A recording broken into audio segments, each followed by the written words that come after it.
शिवात्मानकम् श्रीरुद्ररूपम् ध्यायेत् शुद्धस्फटिकसङ्काशम् त्रिनेत्रम् पञ्चवक्त्रकम्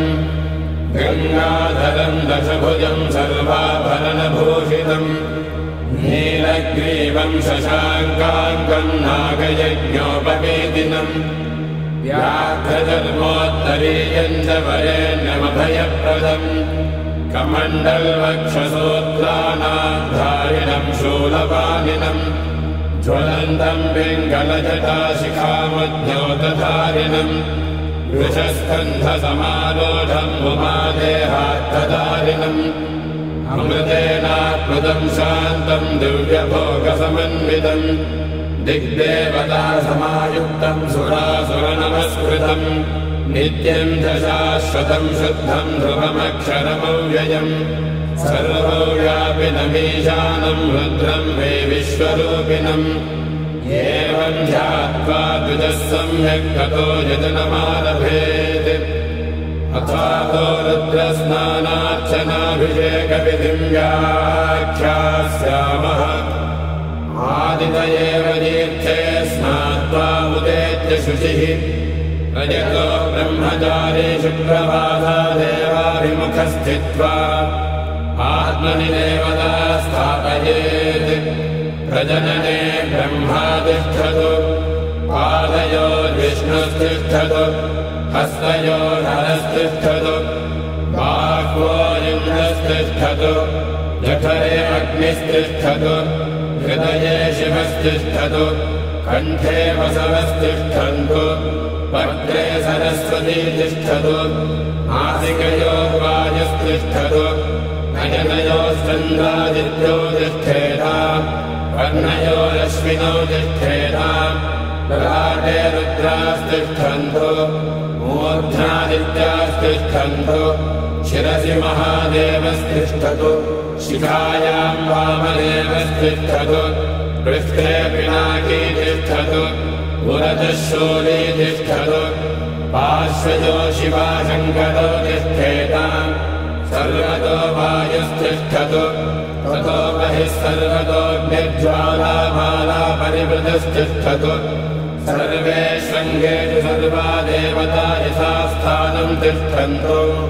मागुम् रक्षन्तु ॐ अग्निर्मे वाचिः श्रितः वाहृदये हृदयम् मयि अहममृते अमृतम् ब्रह्मणि वायुर्मे प्राणे श्रितः प्राणो हृदये हृदयम् मयि अहममृते अमृतम् ब्रह्मणि सूर्यो मे चक्षुषि श्रितः चक्षुर्हृदये हृदयम् मयि अहममृते अमृतम् ब्रह्मणि चन्द्रमा मे मनसि श्रितः मनो हृदये हृदयम् मयि अहममृते अमृतम् ब्रह्मणि दिशो मे श्रोत्रे श्रिताः श्रोत्रगुम् हृदये हृदयम् मयि अहममृते अमृतम् ब्रह्मणि आपो मे रेतसि श्रिताः रेतो हृदये हृदयम् मयि अहममृते अमृतम् ब्रह्मणि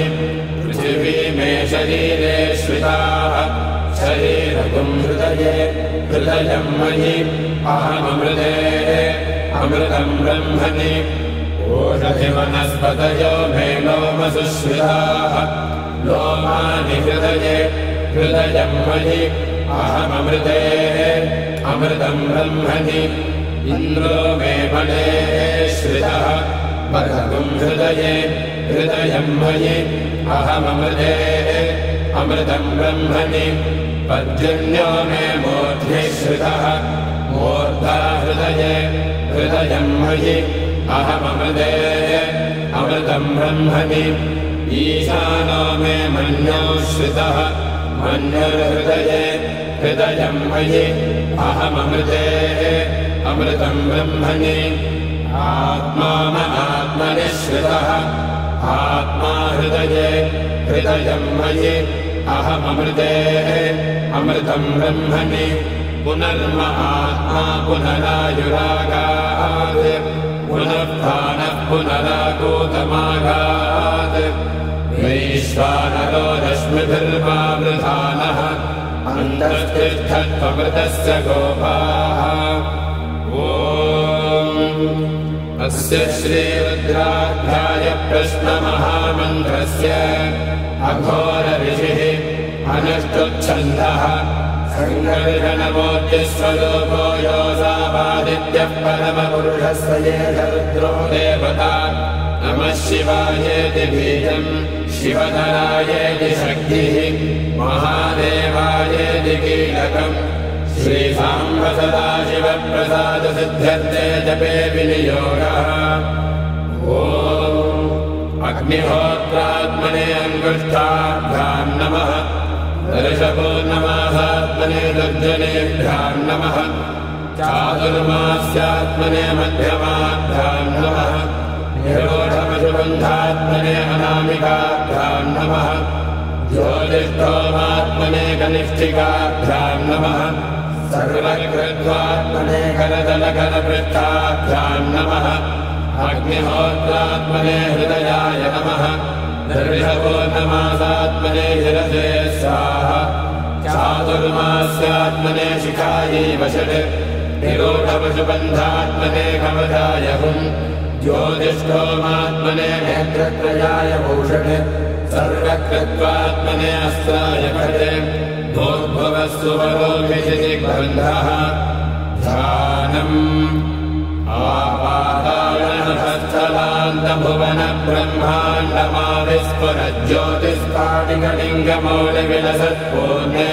आपाताळनभस्थलान्तभुवनब्रह्माण्डमाविस्फुरज्योतिस्फाटिकलिङ्गमौलिविलसत्पूर्णेन्दुवान्तामृतैः अस्तोकाप्लुतमेकमेशमनिशम् रुद्रानवाकाञ्जबन्धाये दुर्बलम् विप्रो विविन्देच्छिवम् पीठम् यस्य धरित्रे जनधरकलशम् लिङ्गमाकाशमूर्तिम् नक्षत्रम् पुष्पमाल्यम् गहनकुसुमम् चन्द्रमन्यनेत्रम्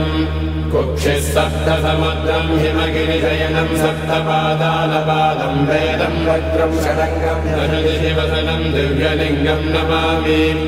ब्रह्माण्डौ व्याप्तदेहाभसितहिमरुजा भासमाला भुजङ्गैः कण्ठे कालाकमन्दा कलितशशिकला चण्डकोदण्डहस्ताः रक्षा रुद्राक्षमाला प्रकटितविभवा शाम्भवा मूर्तिभेदा रुद्रा श्रीरुद्रसूक्तप्रकटितविभवा न प्रयच्छन्तु सौख्यम्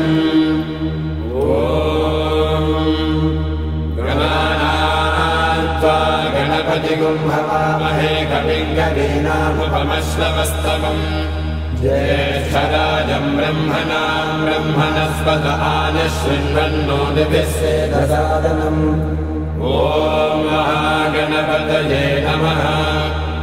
ॐ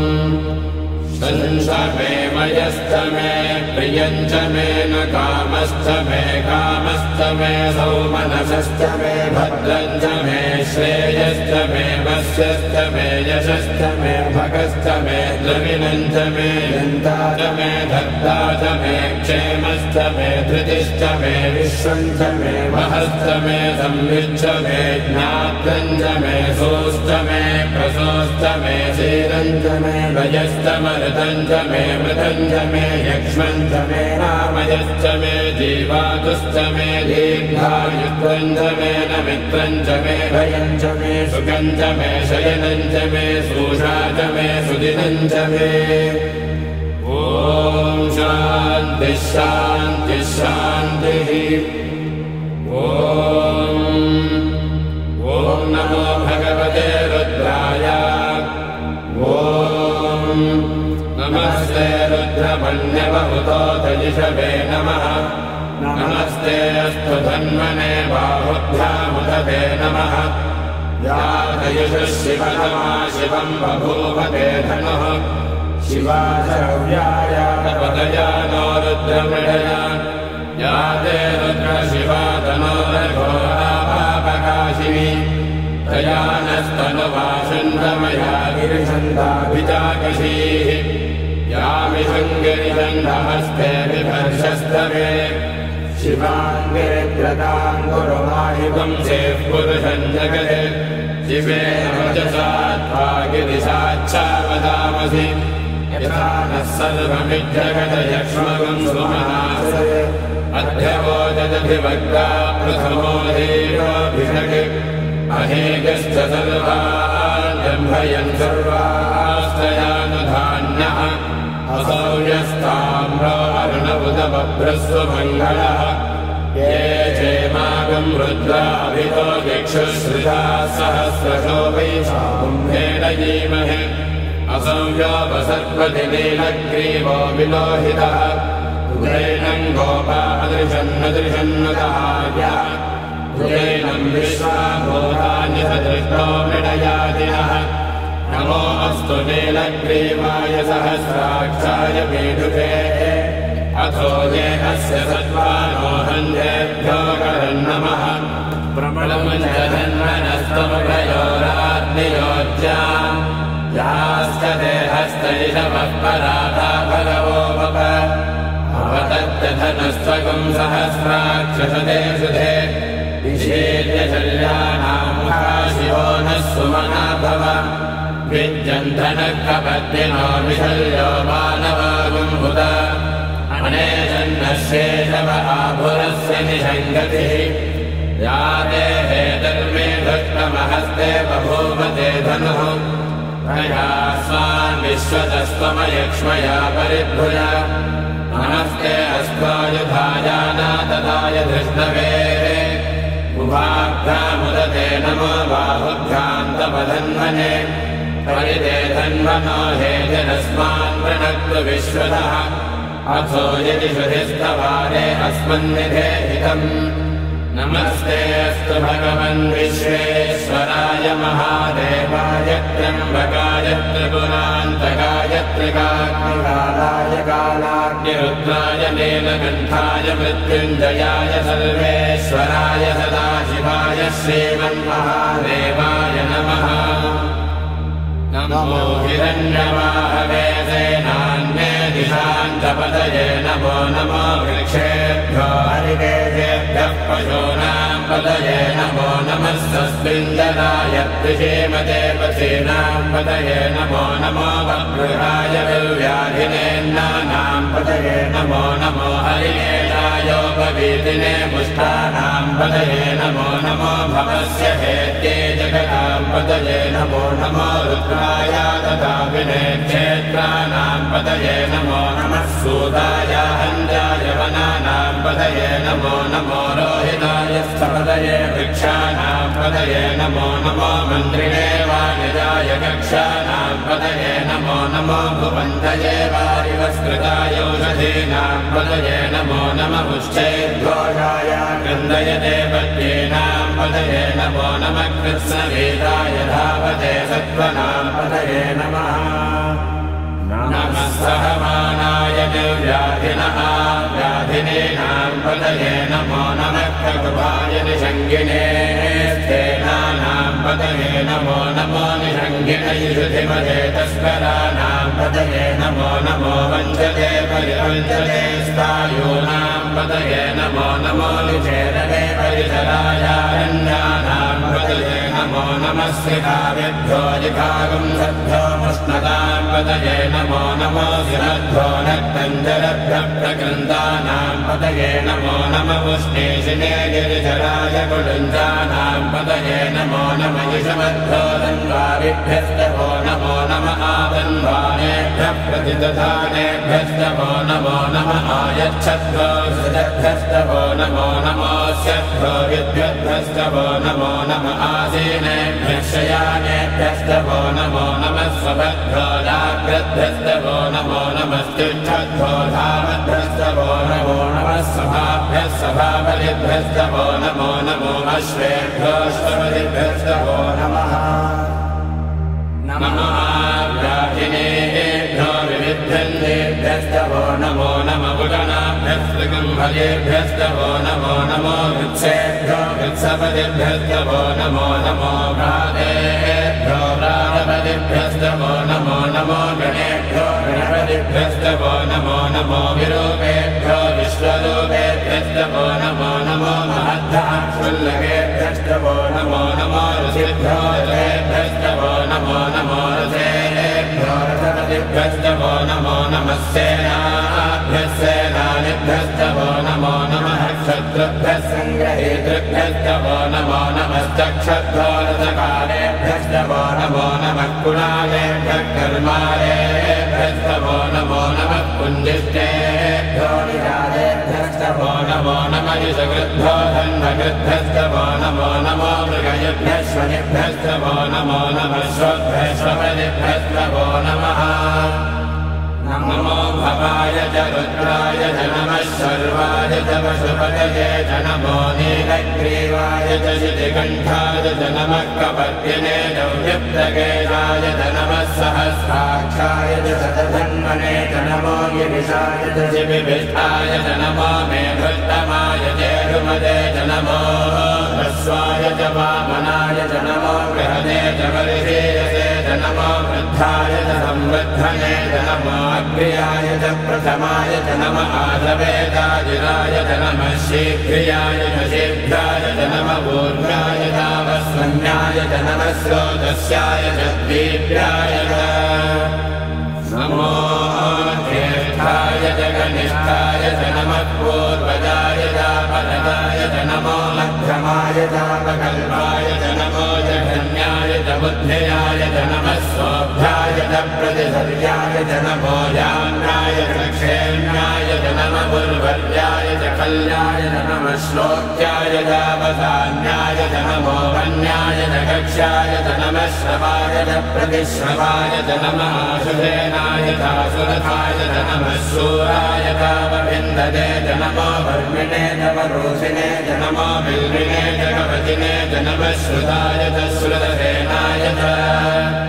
नमो दुन्दुभ्याय च हनन्याय च नमो धृष्णवे च प्रमृगाय च नमो दूताय च प्रहिताय च नमो निषङ्गिने च ऋधिमते च नमस्तीक्ष्णे च वेदायुधिने च नमः स्वायुधाय च सुधन्वने च नमः श्रुत्याय च पथ्याय च नमः काव्याय च देव्याय च नमः सूत्याय च रथस्याय च नमो नाट्याय च वैजन्ताय च नमः कोप्याय च भद्याय च नमो वश्याय च वर्ष्याय च नमो मेघ्याय च विद्युद्याय च नमः ईभ्रियाय च तप्याय च नमो वाद्याय च रेश्म्याय च नमो वास्तव्याय च वास्तुपाय च नमः सोमाय च रुद्राय च नमः स्थाम्राय च अरुणाय च नमः शङ्खाय च पशुपतये च नमः उग्राय च भीमाय च नमो अग्रे वधाय च दूरे वधाय च नमो हन्त्रे च हनीयसे च नमो वृक्षेभ्यो हरिकेभ्यो नमस्ताराय नमः शम्भवे च मयोभवे च नमः शङ्कराय च मयस्कराय च नमः शिवाय च शिवचराय च नमस्तीर्थ्याय च कौल्याय च नमः पार्याय च पार्याय च नमः प्रतरणाय चोत्तरणाय च नमः आराध्याय च आराध्याय च नमः षष्ट्याय च फेन्याय च नमः सिकत्याय च प्रवाद्याय च नमः जरण्याय च प्रपथ्याय च नमः किकुंशिनाय च क्षयनाय च नमः कपर्दिने च पुनस्तये च नमो गोष्ठ्याय च गृह्याय च नमः स्तल्भ्याय च गेह्याय च नमः काट्याय च कक्ष्येष्ठाय च नमो हृदयाय च निवेष्ट्याय च नमः पाकं सौव्याय च रजस्याय च नमः शुष्क्याय च हरिद्याय च नमो लोप्याय च लप्याय च नमः भूर्याय च सोऽन्याय च नमः पर्याय च वर्णशब्दाय च नमो बगुरमानाय च विघ्नते च नमः आक्षिपते च प्रक्षिपते च नमो वक्यदिकेभ्यो देवानागुं हृदयेभ्यो नमो विक्षीणकेभ्यो नमो विचिन्वत्केभ्यो नमः आनिर्हरेभ्यो नमः आमीवत्केभ्यः प्रापेऽन्धसस्वते दरिद्रन्नीललोहिता येषां पुरुषाणामेषां पशूनां मा भेर्मा रोमो येषां किञ्चनाममत् या ते रुद्रशिवा तनो शिवा विश्वाः भेषति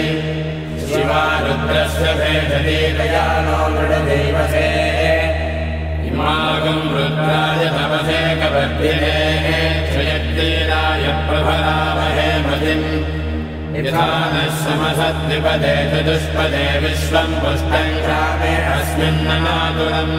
वृणानो रुद्रोधनो मयस्कृधिक्षयत्तीराय नमः विधेमते यच्छन्दयोस्तमनुरायजे पिता तदस्यामतवरुद्रप्रणीतौ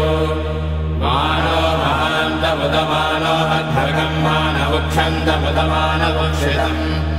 मानो वधे पितरम् मोदमातरम् प्रियामानस्तनुवो रुद्ररीरिषः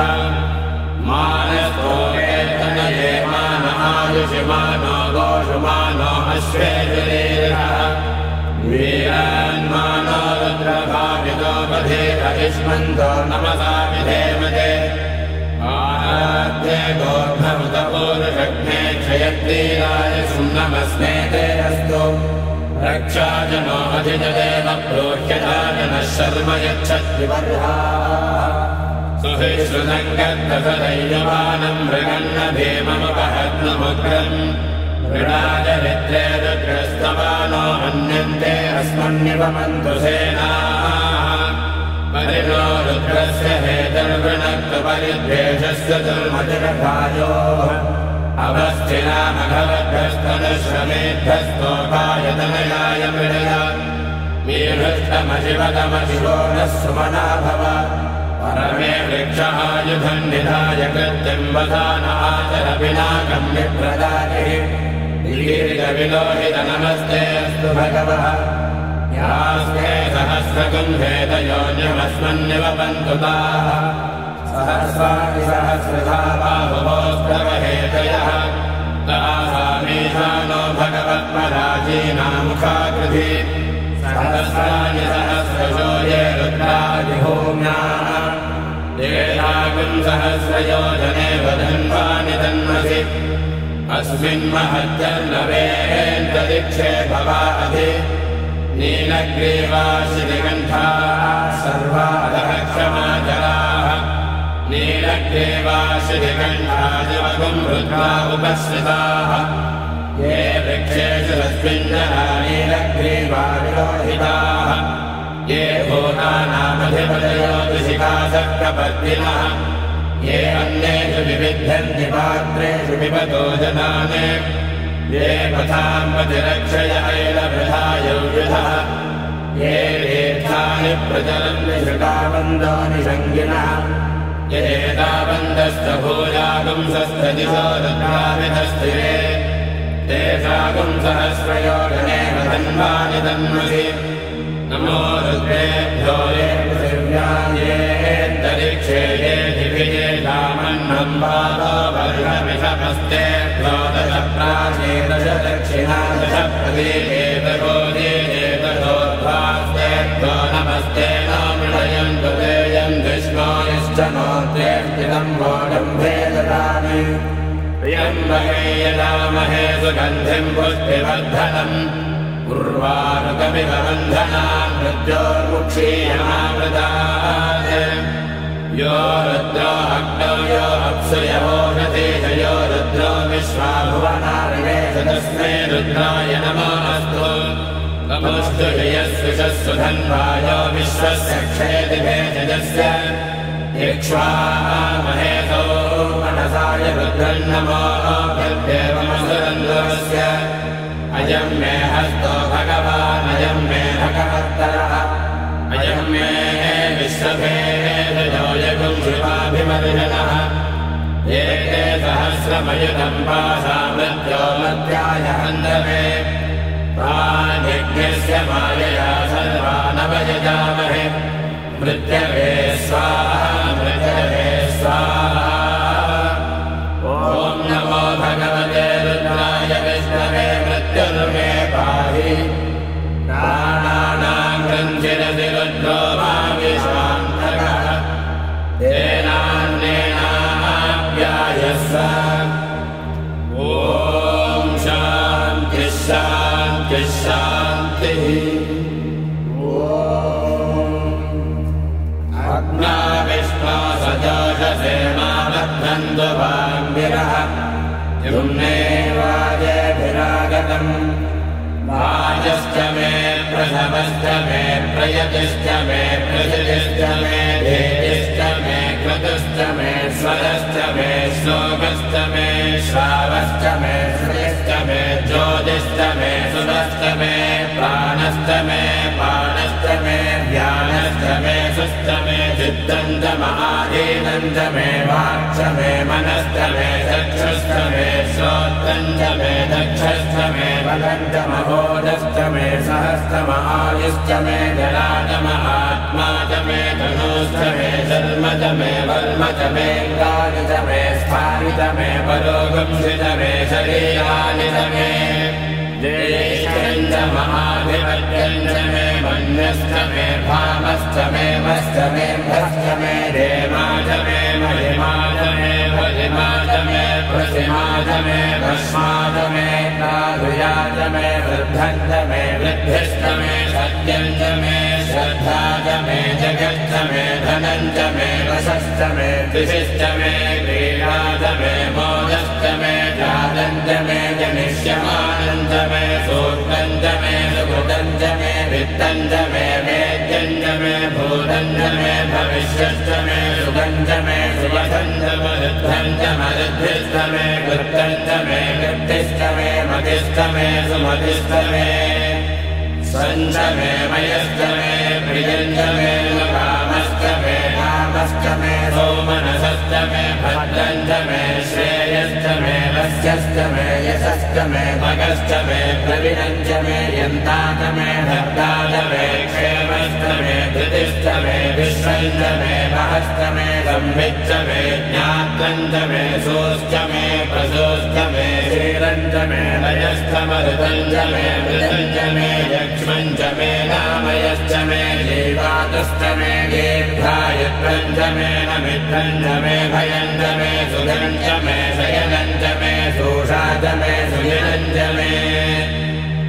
ऊर्जमे सुहृदाजमे भयश्चमे रजश्चमे कृतञ्जमे मधुजमे सख्यश्चमे सपेदिष्टमे वृषिष्टमे वृष्टिष्टमे औद्धत्यञ्जमे रजिष्टमे रायष्टमे पुष्पञ्जमे पुष्टिष्टमे विभुजमे प्रभुजमे बहुजमे भूयष्टमे पूर्णञ्जमे पूर्णधरञ्जमे क्षितिष्टमे भूयवाष्टमे नञ्जमे क्षुष्टमे व्रीहयष्टमे यवाष्टमे माघाष्टमे धिराष्टमे बुद्धाष्टमे खल्वाष्टमे गोधूमाष्टमे वसुराष्टमे प्रियङ्गमष्टमे नवष्टमे श्यामाकाष्टमे नीवाराष्टमे अश्माष्टमे मृत्तिकाष्टमे गिरयष्टमे पर्वताष्टमे सिकताष्टमे वनस्पतयष्टमे हिरण्यञ्जमे यष्टमे शेषञ्जमे तपुष्टमे श्यामञ्जमे लोहञ्जमे